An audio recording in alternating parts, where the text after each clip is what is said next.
ഈ സിനിമ കാണാൻ വരുന്നവരോട് എനിക്കൊരു അപേക്ഷയുണ്ട്. ബ്രഹ്മയുഗം ട്രെയിലർ ലോഞ്ചിൽ മമ്മൂട്ടി പറഞ്ഞത് ഇങ്ങനെയാണ്: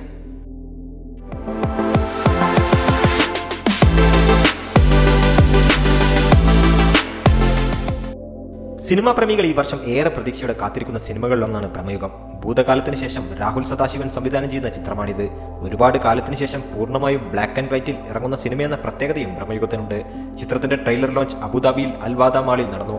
ട്രെയിലർ ലോഞ്ചിന് ശേഷം മമ്മൂട്ടി ആരാധകരോട് നടത്തിയ പ്രസംഗം ശ്രദ്ധേയമായിട്ടുണ്ട്. സിനിമ കാണാനെത്തുന്നവരോടുള്ള അപേക്ഷയാണ് മമ്മൂട്ടി സംസാരിച്ചത്. ഈ സിനിമ കാണാനെത്തുന്നവരോട് എനിക്കൊരു അപേക്ഷയുണ്ട്. ട്രെയിലർ കാണുമ്പോൾ നിങ്ങൾക്ക് പലതും തോന്നിയിട്ടുണ്ടാവും. പക്ഷേ ഒരു കഥയും മനസ്സിൽ വിചാരിക്കരുത്.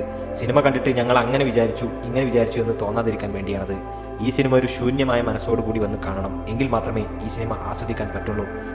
ഒരു മുൻവിധികളുമില്ലാതെ ഈ സിനിമ നിങ്ങളെ ഞെട്ടിപ്പിക്കുമോ, പരിഭ്രമിപ്പിക്കുമോ, സംഭ്രമിപ്പിക്കുമോ, സന്തോഷിപ്പിക്കുമോ എന്നൊന്നും നിങ്ങൾ ആദ്യമേ ആലോചിക്കേണ്ട. ഇത് ഭയപ്പെടുത്തുമെന്നോ ഭീതിപ്പെടുത്തുമെന്നോ ഞാൻ ആദ്യമേ പറയുന്നില്ല.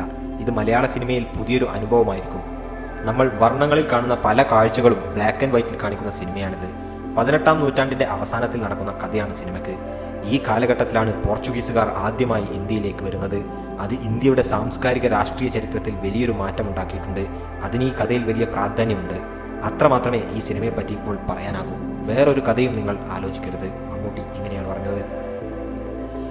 നൈറ്റ് ഷിഫ്റ്റ് സ്റ്റുഡിയോസിന്റെ വൈറ്റ് നോട്ട് സ്റ്റുഡിയോസിന്റെയും ബാനറിൽ ചക്രവർത്തി രാമചന്ദ്രനും എസ് ശശികാന്തുമാണ് ചിത്രം നിർമ്മിക്കുന്നത്. മമ്മൂട്ടിയെ കൂടാതെ അർജുന അശോകൻ, സിദ്ധാർത്ഥ് ഭരതൻ, അമാൽ ഡാലിസ്, മണികണ്ഠൻ ആചാരി എന്നിവരും സിനിമയിലുണ്ട്. ഷഹനാദ് ജലാൽ ഛായാഗ്രഹണവും ക്രിസ്റ്റോ സേവ്യർ സംഗീത സംവിധാനവും നിർവഹിക്കുന്നുണ്ട്.